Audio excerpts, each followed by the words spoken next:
तो बच्चों, आज हम चैप्टर नंबर 6 में आगे बढ़ेंगे। अब तक हमने क्या फिनिश किया? हमने फिनिश किया बच्चों ये अपने इंडक्टेंस, सेल्फ भी फिनिश किया, म्यूचुअल भी फिनिश किया। ये दोनों बढ़िया से हमने खत्म कर दिए और उनकी सारी बातें भी हमने देख ली। थोड़ा सा रिवीजन करते हैं फिर उसके सम्स करते हैं। ओके, अब देखो क्या है रिवीजन में कि हम लोग ने सेल्फ इंडक्टेंस भी देखा और म्यूचुअल भी देखा।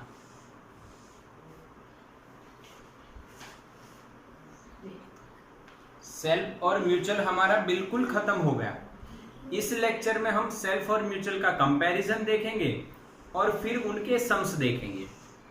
अब इसके रिगार्डिंग जेई और नीट के थोड़े से कंसेप्ट और आते हैं, जैसे कि इंडक्टेंस अगर कनेक्टेड हो, दो कॉइल कनेक्टेड हो तो क्या होगा? सीरीज में, पैरेलल में, ऐसा सब अगर हो सीरीज पैरेलल कॉम्बिनेशन, तो उसमें रिजल्टेंट इंडक्टेंस कितना, उसमें म्यूचुअल का क्या रोल है, ये वगैरह वगैरह आएंगे। और कई क्वेश्चंस भी आते हैं ऐसे, तो उसको भी हम पक्का करेंगे। So don't worry about it. भले ही हमें एनसीईआरटी के टेक्स्ट बुक में ये नहीं दिए हैं, बट ये रेजिस्टेंस के जैसे ही इक्वेशन होते हैं। जैसे रेजिस्टेंस में सीरीज में R बराबर L1 प्लस L2 होता है, R बराबर R1 प्लस R2 होता है। उसी तरह इंडक्टेंस में L बराबर L1 प्लस L2 ही होता है। दोनों में सेम होता है, इसीलिए हमें ज़्यादा तकलीफ नहीं होगी, इजी रहेगा। तो चलो पहले कंपैरिजन कर लेते हैं, फिर इसके सम्स करेंगे और सीरीज पैरेलल में जेई नीट के सेशन में आज शाम को आपको करवा दूंगा। ओके, तो let's start self inductance and mutual inductance comparison. तो सबसे पहले यहाँ पे बात करें तो इक्वेशन से स्टार्ट कर देते हैं। L is equals to 5/I, या आप लिखो N5/I, सिंपल। तो यहां पे क्या लिखा जाएगा? M is equals to 5/I, same, N5/I same.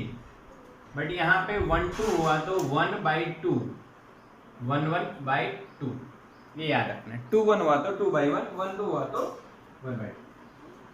इसका मतलब क्या है? सेकंड कॉइल में करंट है और फर्स्ट के साथ उसका फ्लक्स, फर्स्ट का फ्लक्स है, सेकंड के अंदर करंट फ्लो हो रहा है और उसके कारण फर्स्ट के साथ मैग्नेटिक फील्ड लाइंस लिंक हो रही है, यानी फ्लक्स लिंक हो रहा है, फ्लक्स लिंक हो रहा है। Okay, second.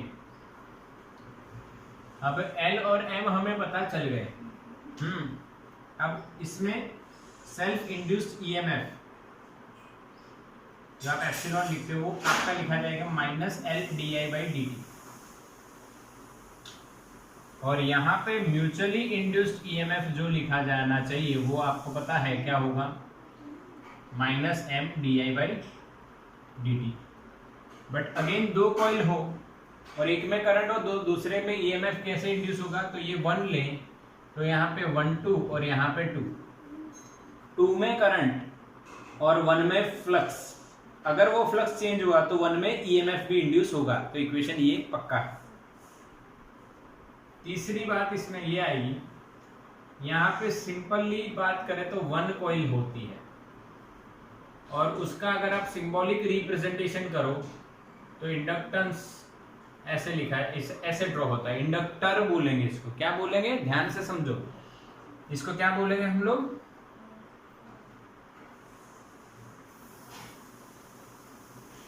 Inductor. What is inductor? Inductor is a device. जैसे रेजिस्टर एक डिवाइस थी, उसी तरह से इंडक्टर भी एक डिवाइस है। रेजिस्टर रेजिस्टेंस प्रोवाइड करती है, इंडक्टर इंडक्टेंस प्रोवाइड करती है। हाँ के ना? रेजिस्टेंस करंट के फ्लो का अपोज करता है, करंट के फ्लो का अपोज करता है। इंडक्टेंस करंट का फ्लो तो हो रहा है पर उसका अगर चेंज होता है तो ये उसका अपोज करता है, flow of change of current का अपोज करता है। पक्का? अच्छा, इसमें कितनी कॉइल आएंगी बताओ? 2 कॉइल आएंगी।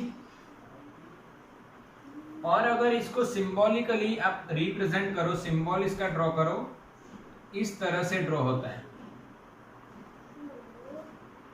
2 कॉइल होती हैं और बीच में 2 लाइन बताते हैं। क्या ये 2 लाइन है, ये इंडिकेट करती हैं कपलिंग, यानी this 2 coils are connected with each other via the magnetic field of 1 और 2, दोनों की, कोई भी बोल सकते। ऐसा आप ट्रांसफॉर्मर का सिंबल भी देखोगे, ट्रांसफॉर्मर भी सेम टू सेम सिंबल है। ये कपलिंग बताती है। नीट के सेशन में बताऊंगा, इसका फैक्टर भी होता है कपलिंग फैक्टर, उसके भी क्वेश्चन आते हैं। ठीक है, अभी हमारा एनसीईआरटी बोर्ड सेशन चल रहा है बच्चों, तो बस बोर्ड के रिगार्डिंग हम तैयारी कर रहे हैं। ओके, 4th में कंपैरिजन कुछ जैसा लगता है आपको? हाँ, 4th पॉइंट में मैं इनके यूनिट्स लिख देता हूँ। इनके क्या लिख देता हूँ? यूनिट्स। दोनों में सेम रहेंगे, units and dimensional formula. Unit कौन कौन से बने? वेबर पर ampere from this equation phi/I, और tesla metre square per ampere from the same equation, और from this equation volt into second per ampere according to the name of the scientist Henry. HB इसका unit है। ये हमने देखा हुआ है बच्चों। डायमेंशनल फॉर्मूला क्या बनाया था, याद है? चलो मैसेज करो किसी को याद हो तो, रट्टा लग गया हो तो, न लगा हो तो बनाना तो मैंने बताया है। लॉजिक क्या है, what is the logic behind the dimensional formula. कैसे बनाना है भाई? टेस्ला का पता है, मीटर स्क्वायर का पता है, एम्पियर का पता है, बना दो। वोल्ट का पता है, सेकंड का पता है, एम्पियर का बना दो। अच्छा, एक और यूनिट बन जाएगा, देखो इससे, ओम इनटू सेकंड। यस और नो? देखो, वोल्ट अपॉन एम्पियर, V/I, यानी R हो गया ओम। इसका आ जाएगा 12 - 22। सही है? हाँ के ना? कंपैरिजन सही है कि नहीं? और ये सेम टू सेम है, इसीलिए नहीं लिखना है। ये दोनों सेम टू सेम है, इसीलिए नहीं लिखना है। अच्छा, 5th पॉइंट, ये किस पे डिपेंड करते हैं? तो मैंने शॉर्टकट लिखवाया था नो SMS। नो का मतलब यहाँ पे था नंबर ऑफ टन्स। अगर नंबर ऑफ टन्स बढ़ी तो L बढ़ जाएगा, नंबर ऑफ टन्स घटी तो L घट जाएगा। S का मतलब साइज, M का मतलब मीडियम, और S का मतलब शेप। साइज, शेप और मीडियम पे डिपेंड करते हैं, क्योंकि फ्लक्स आता है बच्चों। इसका एक और इक्वेशन, यस, L का एक और इक्वेशन आपको याद होना चाहिए, मुन्ना लाल फॉर सोलेनॉइड, मुन्ना लाल। इसमें क्या होगा? मुन्ना लाल ही होगा।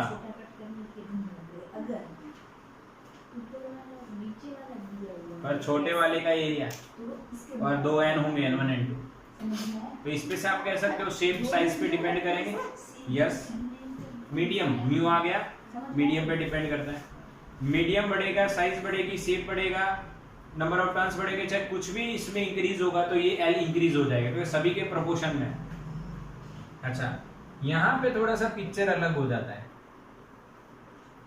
यहाँ पे होता है डू नॉट SMS। जो स्मॉल लिखा है उसका कोई मीनिंग नहीं है, जो कैपिटल लिखा है उसका सबका कुछ ना कुछ मीनिंग है। यहाँ पे भी ऐसा कर देते हैं तो समझ में आ जाएगा। SMS, यहाँ पे O छोटा लिखा है, इसका मतलब O का कोई मीनिंग है, नंबर ऑफ टर्न्स उसी में आ गया, यानी सेट हो रहा है शॉर्टकट। अब यहाँ पे डू नॉट SMS में D और O दोनों कैपिटल है, इसका मतलब है डिस्टेंस। अब देखो, ये कॉइल 1 है और ये कॉइल 2 है। अगर कॉइल 1 में करंट है तो उसकी मैग्नेटिक फील्ड लाइंस 2 के साथ लिंक होगी, पर अगर डिस्टेंस बढ़ गया तो कम लिंक होंगे, अगर डिस्टेंस घट गया तो ज्यादा लिंक होगी। यानी कितना फ्लक्स लिंक होगा वो डिस्टेंस पे डिपेंड करता है। यस और नो, मैसेज करो। Distance between two coils, distance between two coils, yes और नो? यस। और दूसरा देखो, ओ का मतलब होता है बच्चों ओरिएंटेशन, यानी अरेंजमेंट कैसे होती है। ओरिएंटेशन में हम एक बात और नोट कर सकते हैं, एंगल। यानी दो कॉइल ऐसे हैं तो कोई दिक्कत नहीं है, दूर है तो फ्लक्स कम होगा, एम कम हो जाएगा। बट वो ऐसे है, एक कॉइल ऐसे, एक ऐसे, ऐसे अलग एंगल पे अरेंज है, ओरिएंटेशन अलग है, तो नंबर ऑफ फील्ड लाइंस कम हो जाएंगी। तो क्या होगा, एम घट जाएगा, फ्लक्स घटेगा, एम घट जाए, यानी ओरिएंटेशन पे भी डिपेंड करेगा। एनओटी का मतलब तो पता ही है भाई, ये दोनों same to same, same to same. किसके सेम टू सेम? इंडक्टेंस के, सेल्फ के, म्यूचुअल का सेल्फ के साथ ये सेम टू सेम रहेगा। हाँ के ना बच्चों, याद रहा कंपैरिजन? बिल्कुल सेम है, कोई दिक्कत नहीं है, सेम है। बट इसमें जो चेंज है वो मैंने आपको बताया है, तो इसका स्क्रीनशॉट लो। बढ़िया कंसेप्ट मैंने आपको बता दिया, स्क्रीनशॉट ले लो बच्चों। तो बच्चों अब सम्स देखते हैं इसके, इंडक्टेंस के कुछ सम्स देख लेते हैं। हमारे पास एनसीईआरटी में भी अच्छे कुछ सम्स हैं, अवेलेबल हैं, वो करने चाहिए हमें, और कर रहे हैं हम लोग। 6.9 पहले देखिए, बढ़िया सम है। 6.9 एक टेक्निक है बच्चों, वो टेक्निक आप फॉलो कीजिए और काम खत्म कीजिए। और मैं जो बता रहा हूँ वो टेक्निक आप बिल्कुल याद रख लीजिए, आगे अलग शेप्स भी आएंगे तो भी आ जाएगी। थियरी पक्की है तो जरूर आएगा। देखो 6.9, to concentric circular coils, one of small radius R1 and other of large radius R2, such that R1 is less than R2, are placed coaxially with centers coinciding. Obtain the mutual inductance of the arrangement. चलो बच्चों समझते हैं, जो arrangement है उसका mutual inductance कैसे निकाला जाता है। बिल्कुल सिंपल तरीका है। हाँ, बट चैप्टर 4 और चैप्टर 5 ये कहीं ना कहीं आ जाएंगे, तो आपके चैप्टर 4 के मैग्नेटिक फील्ड के जो कंसेप्ट्स हैं वो पूरे पक्का होने चाहिए सारे के सारे, तभी आपको आएगा, तभी आपको ये सम आएगा। जैसे कि मैं बताता हूँ, यहाँ पे क्वेश्चन क्या है, एक लार्ज रिंग है भाई, जिसकी रेडियस मान लो R2 है, और एक छोटी सी रिंग है, पर दिखे इसलिए मैं बड़ी बता रहा हूँ, जिसकी रेडियस R1। दोनों को इनसाइड हो रही हैं, एक ही उनका सेंटर है, एक ही प्लेन में है, ठीक है। अब उन्होंने क्या पूछा है, समझो मेरी बात, यानी दिया तो ऐसे भी है, R1 बहुत छोटी है, R2 से छोटी सी रिंग, बहुत छोटी, एकदम छोटी, एकदम छोटी छोटी छोटी। हाँ, अब ट्रिक ये है, जो हम थियोरी में पढ़े थे वही है।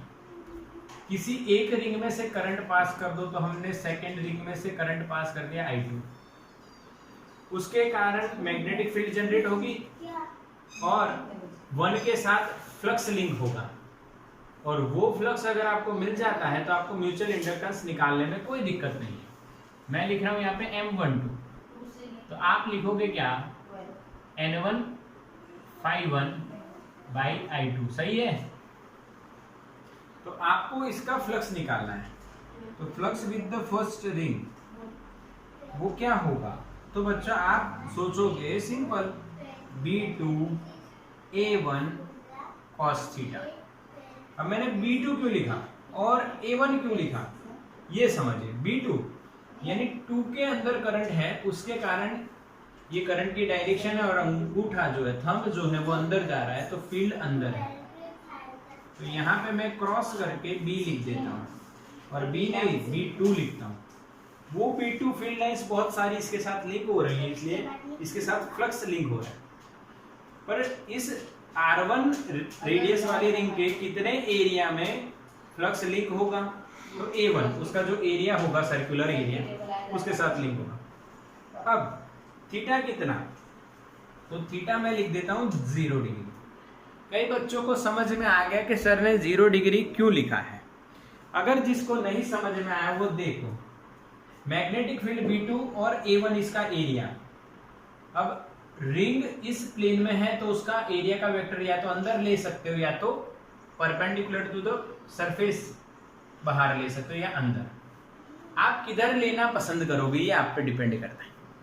बट नॉर्मली हम लोग B की डायरेक्शन वाला ही एरिया का वेक्टर लेना चाहिए जिससे एंगल 0 आए। cos 0 1 हो जाएगा, एंगल 0 आए, ये इजी रहेगा।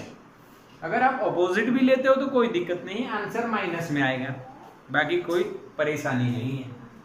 ठीक है, यहां तक बात खत्म नहीं होती। B2 इसका मैग्नेटिक फील्ड कितना? यहां पे ही हमें चैप्टर 4 का सहारा लेना पड़ता है। तो चैप्टर 4 में हमने क्या देखा था कि भाई अगर एक रिंग हो तो उसके सेंटर पे मैग्नेटिक फील्ड कितनी? तो मैंने एक शॉर्टकट भी बनाया है, याद करो। सेंटर पे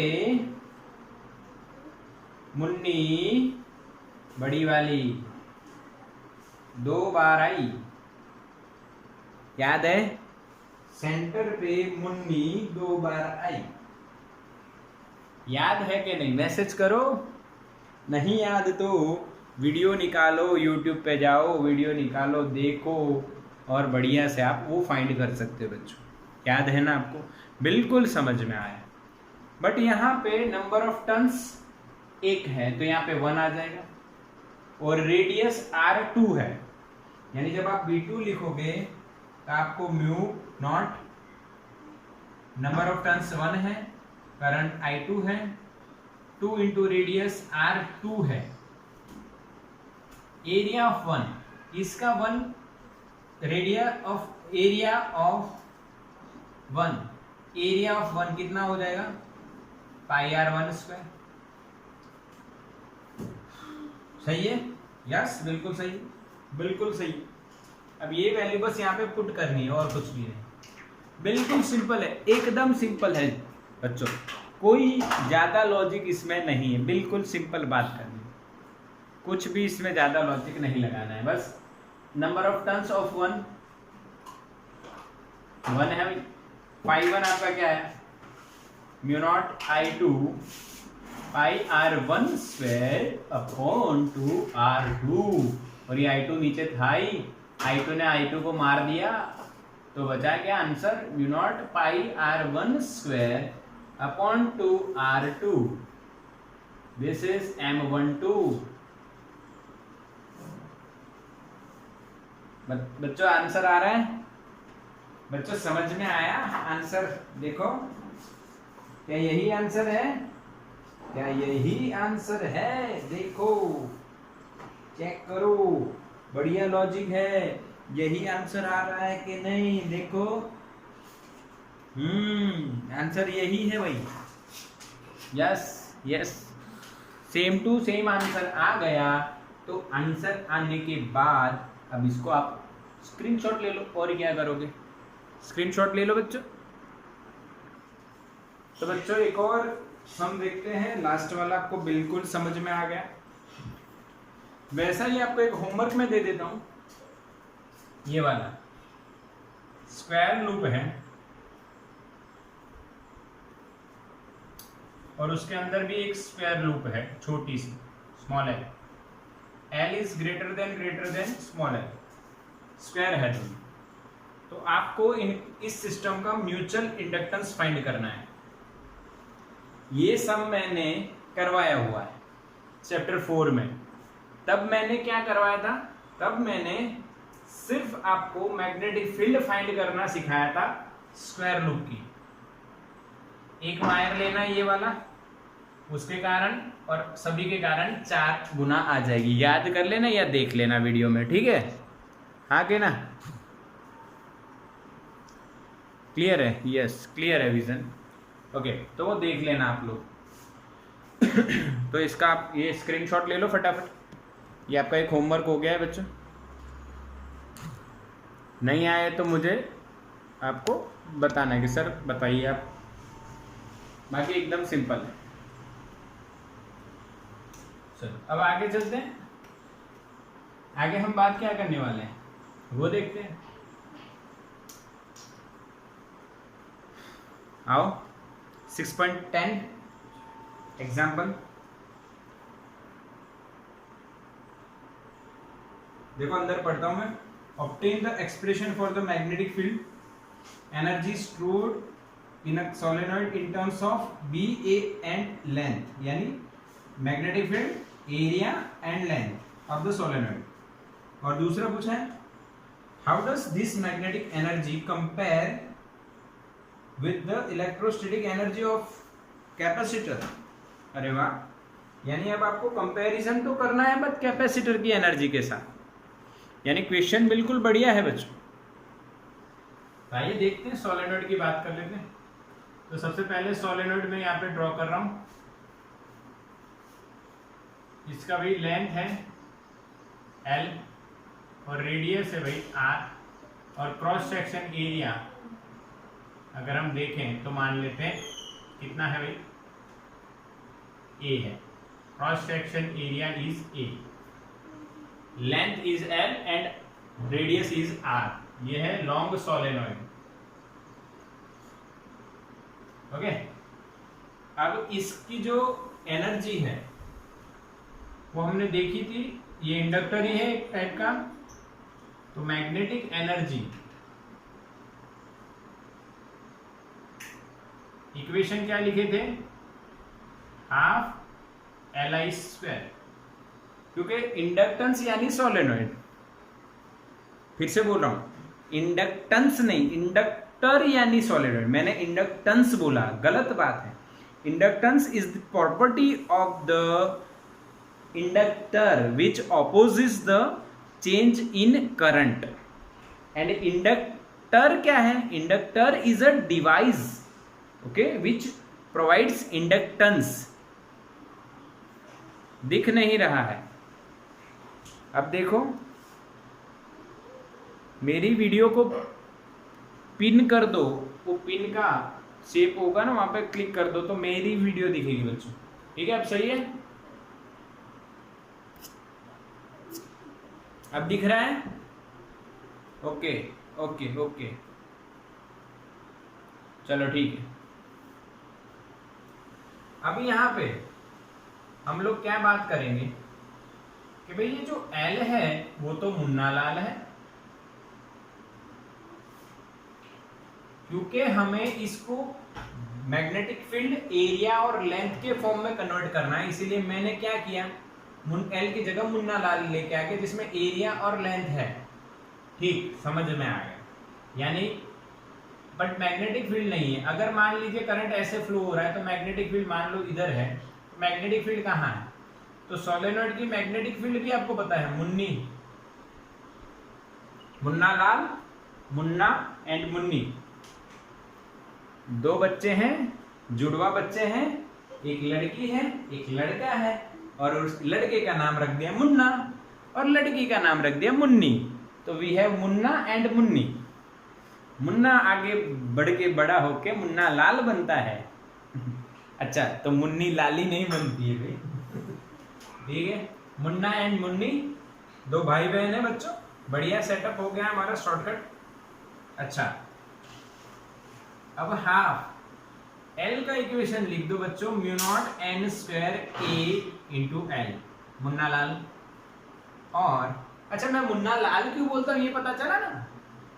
मुन्ना एंड मुन्नी बढ़िया भाई बहन बन गए, भाई बहन की जोड़ी बना दी हमने। बट मैं मुन्ना लाल क्यों बोलता हूँ, रीजन है इसमें L आता है। ये L आपको लिखना है, यही इक्वेशन हम ऑब्टेन किए हैं। अब I इसकी जगह क्या लिखा जाएगा, I की जगह हम इस इक्वेशन से क्या लिख सकते हैं, B/μn, B/μ0 × n, और उसका स्क्वायर है तो स्क्वायर कर दो। अब जो कट हो रहा है उसको कट दो भाई, म्यू नॉट गया तो आंसर क्या आ रहा है देखो, ऊपर बचा बी स्क्वायर ए एल और नीचे क्या बच रहा है 2 एंड म्यू नॉट, एक म्यू नॉट भी बचा।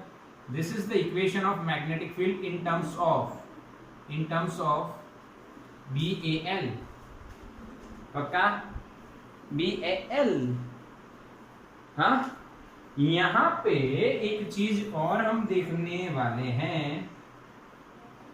एक बात सोचो, क्या सोलेनॉइड का एरिया और लेंथ फिक्स है? कई बार लेंथ बढ़ जाए, एरिया बढ़ जाए, चेंज हो जाए तो वॉल्यूम चेंज हो जाता है।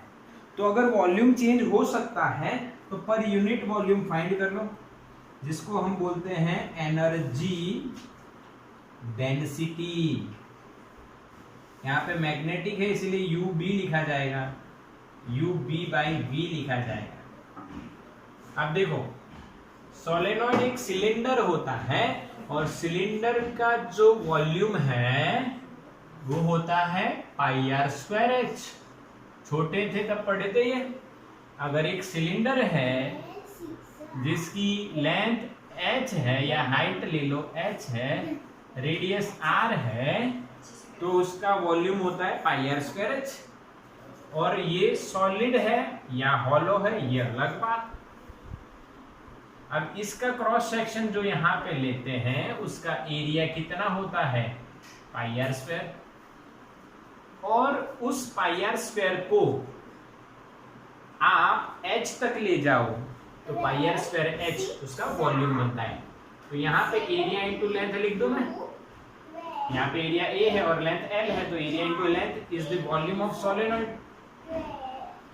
तो अब इसको सॉल्व कैसे करते हैं देखो, यू बी की B square upon 2 mu naught into A L, और वॉल्यूम क्या है ए एल कट, तो this is our energy density B square upon 2 mu naught, magnetic energy density, equation 1। और यहाँ पे इक्वेशन नंबर 2। बोलो समझ में आया? ये क्लियर हो गया ना वॉल्यूम वगैरह? इसको हटा देते हैं। मैं हर बार बताता हूँ आपको, जब भी आता है तब, कोई दिक्कत नहीं है, आपको याद रहना चाहिए। अब इसको कैपेसिटर से कंपेयर करने के लिए हमें कह रहे हैं, चलो कर देते हैं। कैपेसिटर पे 2 प्लेट होती है, दोनों पे चार्ज होता है। मान लो इस पे प्लस क्यू है तो इस पे माइनस क्यू होगा। ये डिस्टेंस होता है d, पर वो d के बजाय हम l पसंद करेंगे। Area of the plate a होता है, तो इसके बीच का वॉल्यूम भी al हो गया आके ना। एक प्लेट a एरिया की दिख रही है ना, ये ऐसे एक लाइन दिख रही पर है एरिया, ये a एरिया और इसके बीच में लेंथ l है, तो वॉल्यूम कितना कवर हुआ a into L. L B H करोगे आपको आंसर आ जाएगा, एल बी इंटू एरिया कर बी इंटू एच यानी एरिया। ऐसे मैंने बताया था, याद करो। हाँ,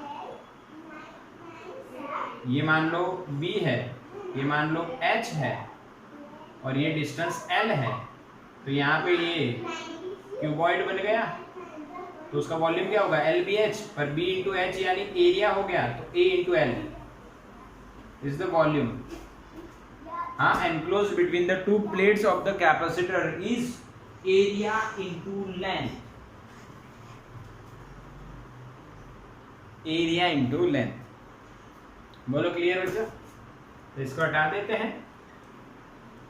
अब कैपेसिटर की सेम एनर्जी में डिराइव कर रहा हूं जो ऑलरेडी हमने देखी हुई है, पर मैं आपको याद आ जाए इसलिए।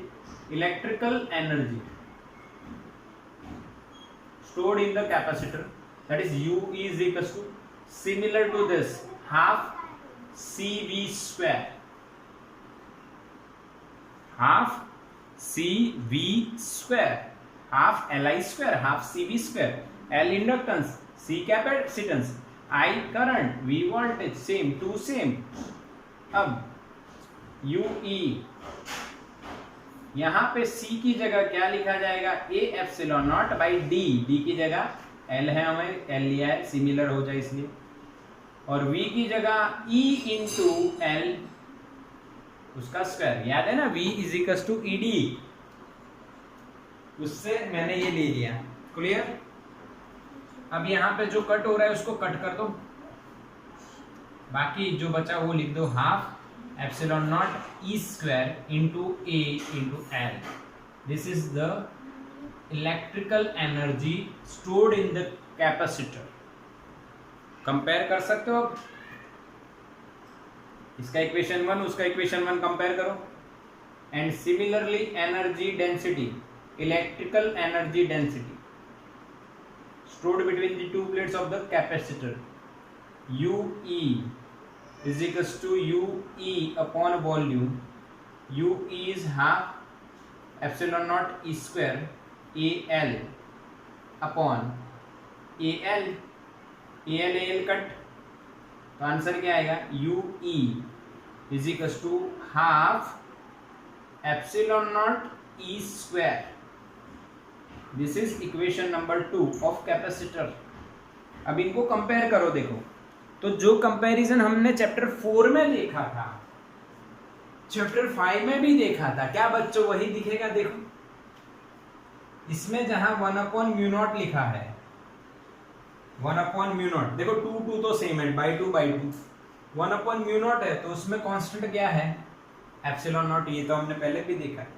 इसमें फील्ड बी है, उसी जगह यहाँ पे फील्ड ई लिखी हुई है। तो किसी एक को याद रखो, अगर ये आपको याद है half epsilon not E square, तो आपको मैग्नेटिक का ऑटोमेटिकली याद आ जाएगा। एप्सिलॉन नॉट की जगह 1/μ0 लिख दो और ई की जगह बी लिख दो। तो ये आपको क्या बताता है, comparison between electrical and magnetic. समझ में आया? इलेक्ट्रिक एंड मैग्नेटिक फील्ड समझ में आया बच्चों? ये बात आपको नोट करनी है कि भाई इस दुनिया में कुछ भी अलग नहीं है, सिर्फ एरिया चेंज होता है। जैसे कि एनएलएम में हम पढ़ते थे बच्चों, ये खत्म करो, पहले स्क्रीनशॉट ले लो, फिर मेरी कहानी चलने लग जाएगी, हम ये भूल जाएंगे। इससे बढ़िया पहले ये स्क्रीनशॉट ले लो। तो बच्चों हमने यहाँ पे कंपैरिजन देखा, लास्ट जो एग्जाम्पल हमने किया। अब मैं एक इस दुनिया की एनालॉजी की बात करता हूं। All the quantities in different fields are analogous to each other. जैसे हम ग्रेविटेशनल फील्ड की बात करते हैं, किसकी बात करते हैं, ग्रेविटेशनल फील्ड की। ग्रेविटेशनल फील्ड, फिर हम पढ़े इलेक्ट्रिकल फील्ड, इलेक्ट्रिक फील्ड, और इस चैप्टर में हम पढ़े हैं मैग्नेटिक फील्ड। तो तीनों में एक एनालॉजी सेट होती है। देखो बेसिक बातें कर रहे हैं। तो इसमें इलेक्ट्रिक फील्ड का इक्वेशन आपको याद है, क्या होता है पता है, फोर्स अपॉन चार्ज, याद है, टेस्ट चार्ज Q नॉट। तो इसमें ग्रेविटेशनल फील्ड का इक्वेशन क्या होता है पता है, फोर्स अपॉन मास। यहां पे देखो लॉजिक ये है, ये मास क्या है, जिस पे फोर्स लगता है, जिस प्रॉपर्टी के कारण ग्रेविटेशनल फोर्स लगता है। ये चार्ज क्या है, जिस प्रॉपर्टी के कारण इलेक्ट्रिक फोर्स लगता है। इसी तरह से यहाँ पे मैग्नेटिक फील्ड में आप same to same force upon pole लिख सकते हो, पोल स्ट्रेंथ। सही है? बोलो सेट हो रहा है? हाँ के ना बच्चों, मैसेज करो। मजा आई? फील हुआ कुछ? यस, ये लॉजिक है। यानी के ये फील्ड डिफाइंड इस तरह से होती है। अब दूसरी बात, एनर्जी की बात करते हैं, वर्क की बात करते हैं। तो इसमें एनर्जी या वर्क आप लिखो तो हाफ एम वी स्क्वायर लिखते हो। इसमें आप एनर्जी लिखते हो यू के फॉर्म में, हाफ सी वी स्क्वायर लिखते हो। और इसमें जब आप एनर्जी लिखते हो यू बी और यहाँ पे यू ई, इसमें आप लिख सकते हो half CV square, sorry half LI square, LI square. अब देखो मास यहाँ क्या रोल अदा करता है, इनर्शिया का। वेलोसिटी में चेंज लाने की आप कोशिश करोगे तो ये रोकेगा, यानी मास इज इनर्शिया। यहाँ पे कैपेसिटेंस इज इनर्शिया। जो वोल्टेज को चेंज करने का आप ट्राई करोगे तो वो अपोज करेगा, यानी आपको वर्क करना पड़ेगा। इसी तरह से यहाँ पे इंडक्टेंस इनर्शिया का रोल प्ले करेगा। अगर आप आई को चेंज करना चाहोगे तो वो अपोज करेगा। बोलो सेम हो रहा है, हाँ के ना? यानी ये बात वही से लॉजिकली आप देख सकते हो, क्लियर है ये? आगे ना ये एनालॉजी बिल्कुल क्लियर रखिए, ठीक है। तो बच्चों एक क्वेश्चन आपको पूछा जा सकता है, इंडक्टर आ चुका है यानी किरचॉफ्स रूल जो है सेकंड रूल, उसका एक सिंपल क्वेश्चन होता है जो बोर्ड में भी आ सकता है और नीट जेईई में भी आपको कहीं ना कहीं देखने को मिल सकता है। तो देखो एक क्वेश्चन है, बिल्कुल सिंपल है, आप बस समझिए। इस तरह से एक सर्किट दी है, ये ए है ये बी है, आर की वैल्यू हमें 1 ओम दी है, बैटरी आपको 15 वोल्ट की दी है और एल की वैल्यू आपको 5 मिली हेनरी दी है। तो आपको पूछा गया है, अच्छा सॉरी इसमें एक और चीज दी है, करंट की वैल्यू आपको दी है 5 एम्पियर और rate of current change in current और rate of change in current वो भी दिया है 10⁻³ एम्पियर पर सेकेंड, और ऐसे कहा ये डिक्रीज हो रहा है। ये एक इंपॉर्टेंट बात आपको नोट करनी है, क्या कहा है बच्चों? ये डिक्रीज हो रहा है, ये क्या हो रहा है? डिक्रीज। ये बात आपको नोट करनी है, डिक्रीज या इंक्रीज, उसमें फर्क पड़ जाएगा क्वेश्चन में। तो पूछा ये क्वेश्चन में find the potential difference between B and A, यानी VB माइनस VA आपको फाइंड करना है। VB माइनस VA आपको फाइंड करना है, ठीक है। तो भाई किरचॉफ रूल लगाना है, सेकेंड रूल। अब कई बच्चे ऐसे सोचेंगे सर सेकेंड रूल तो क्लोज लूप में लगता है, यहाँ पे कैसे? आओ इसको क्लोज लूप बना देते हैं, आपको बताता हूं क्या है। आप यहाँ पे पोटेंशियल VA माने और यहाँ पे पोटेंशियल B पॉइंट पे VB माने, तो ये दोनों पॉइंट कनेक्ट कर दो, ये ग्राउंड होता है, रियलिटी में ग्राउंड होता है, तब ये क्लोज लूप हो जाती है। हाँ के ना? तो Kirchhoff second rule on line ऐसा भी याद रख सकते हो, क्योंकि ये बैटरी में करंट, बैटरी से ही करंट आ रहा होगा ना बच्चों।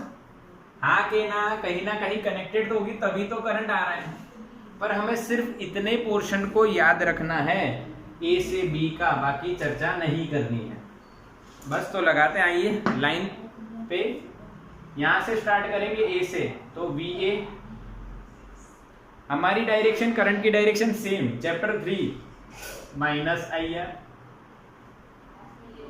-2 प्लस, इस साइड लिख रहे हो तो -2 प्लस जा रहा है तो प्लस एप्सिलॉन। इंडक्टर का तो पता ही है, -L di/dt is equals to कितना, कौन से पॉइंट पे पहुंच गए? B, तो रिजल्टेंट जो होगा वो B पोटेंशियल होगा। अब आपको क्या करना है? VB माइनस VA करना है, तो VA को उधर ले जाओ, बचा क्या यहाँ पे? एप्सिलॉन पहले लिखता हूं, -IR -L di/dt। समझ में आ रहा है बच्चों? हाँ के ना? बोलो, बिल्कुल क्लियर है? यस और नो मैसेज करो, फिर आगे चलेंगे। अब वैल्यू रखनी, बस कुछ भी नहीं, वैल्यू रखनी। इतना समझ में आया? किरचॉफ सेकंड रूल लगाया बच्चों? यस बिल्कुल समझ में आ गया। अच्छा, एप्सिलॉन की वैल्यू 15 माइनस आई की वैल्यू 5 आर की वैल्यू 1 माइनस एल की वैल्यू 5 मिली, 10⁻³ आएगा, 5 इंटू 5 मिली है। di/dt 10⁻³ और डिक्रीजिंग तो माइनस। ये एक बात आपको नोट करनी है, हाँ के ना, डिक्रीजिंग तो माइनस बच्चों, डिक्रीजिंग तो माइनस आता है। अब इसको सॉल्व कर दो, 15 में से 5 गए तो 10 रहे यहाँ पे, माइनस यहाँ पे ये कट हो जाएगा, माइनस माइनस प्लस 5 आ जाएगा। Answer is 15 volt. क्योंकि देखो ये आप सॉल्व करोगे तो ये कट हो जाएगा, ये 5 ये 5 होगा, प्लस 5 हो जाएगा ना, माइनस माइनस प्लस 5, ये -5 तो कट हो जाएगा, तो 15 बचेगा। पर मैंने पहले इसको सॉल्व कर दिया और इसकी वैल्यू 5 होती है प्लस में, वो लिखा है, तो ये आंसर आना है। अगर बच्चों यहाँ पे करंट का रेट इंक्रीजिंग दिया होता तो यहाँ पे प्लस रहता और यहाँ पे माइनस ही रहेगा। समझ में आया? बस ये सिंपल ट्रिक है, ऐसा सम आए तो आपको सॉल्व करना आना चाहिए। ठीक है, तो इसका स्क्रीनशॉट ले लो।